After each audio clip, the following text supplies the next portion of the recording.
চাকরি প্রত্যাশী ভাই ও বোনেরা, আশা করি আপনারা সকলে ভালো আছেন, আমিও ভালো আছি।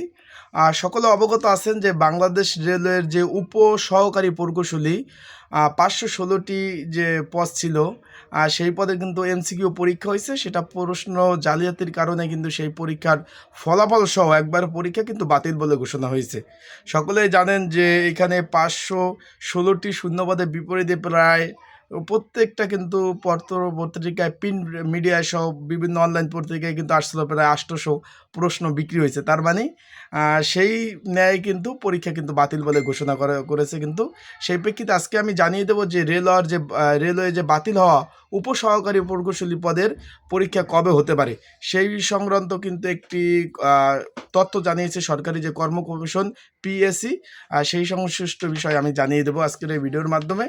তাই আপনারা ভিডিওটা শুরু থেকে শেষ পর্যন্ত দেখবেন। আশা করি গুরুত্বপূর্ণ তথ্য সহকারে সকল ধরনের তথ্য এই ভিডিওর মাধ্যমে আপনারা পেয়ে যাবেন। চলুন ভিডিওটা শুরু করে দিই। তার আগে বলে দিই, আপনারা যারা আমার ইউটিউব চ্যানেলে নতুন তারা অবশ্যই আমার ইউটিউব চ্যানেলটা সাবস্ক্রাইব করে রাখবেন। ফেসবুক পেজ থেকে ভিডিও দেখলে অবশ্যই ফলো করবেন, লাইক কমেন্ট শেয়ার করে অন্যকে দেখার সুযোগ করে দেবেন। এখন বিষয়বস্তুটা হলো, আপনারা সকলে অবগত আছেন যে বাংলাদেশ রেলওয়ের যে প্রশ্ন ফাঁসের অভিযোগে বাতিল হওয়া রেলওয়ের ১০ম গ্রেডের ১১ ক্যাটাগরির ৫১৬টি উপ সহকারী প্রকৌশলী পদের এমসিকিউ পরীক্ষা বাতিল হয়।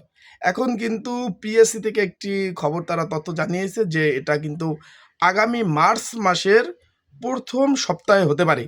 তার মানে আমরা যে একটা ধারণা করছিলাম, আপনারা যে অনেকে পরীক্ষার্থী রয়েছেন পয়েন্টসম্যান সহ বিভিন্ন পদের, যে মার্চে কিন্তু পরীক্ষাটা হওয়ার কিন্তু একটা সম্ভাবনা ছিল, আপনারা সকলেই জানেন। মৌখিক পরীক্ষা সেটা পিছাতে পারে, এর কারণে কিন্তু মৌখিক পরীক্ষাও পিছাতে পারে। তারপরে যে আপনার রেলওয়ের যে কয়েকদিন আগে যে নিয়োগ বিজ্ঞপ্তি প্রকাশ করছিল বিভিন্ন পদে, সেইখানেও কিন্তু বিভিন্ন পদ ছিল, সেই পদগুলোরই কিন্তু পরীক্ষা পিছাতে পারে। মানে মৌখিক পরীক্ষা এবং লিখিত পরীক্ষা সবগুলো কিন্তু পিছাতে পারে। এইগুলার এই যে আপনার উপ প্রকৌশলী পদের কিন্তু পরীক্ষা, তারা বলছে যে আগামী মার্চের প্রথম সপ্তাহে অনুষ্ঠিত হতে পারে। প্রশ্নপত্র তৈরির কাজ চলছে, শীঘ্রই পরীক্ষার তারিখ বিজ্ঞপ্তি আকারে প্রকাশ করা হবে, সূত্রে জানিয়েছে পিএসসি সরকারি কর্ম কমিশন।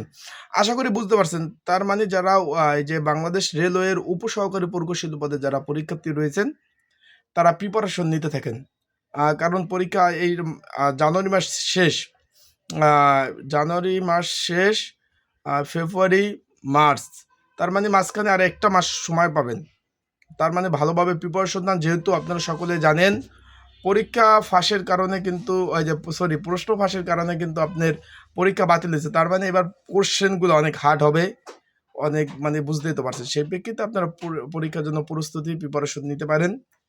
আর যাদের সাজেশন প্রয়োজন হবে রেলওয়ের, যদি স্ক্রিনের উপর যে নাম্বার রয়েছে এই নাম্বারে যোগাযোগ করতে পারেন। যোগাযোগ করে সাজেশন আপনারা নিয়ে পড়তে পারেন। ভালো থাকুন, সুস্থ থাকুন। আসসালামু আলাইকুম।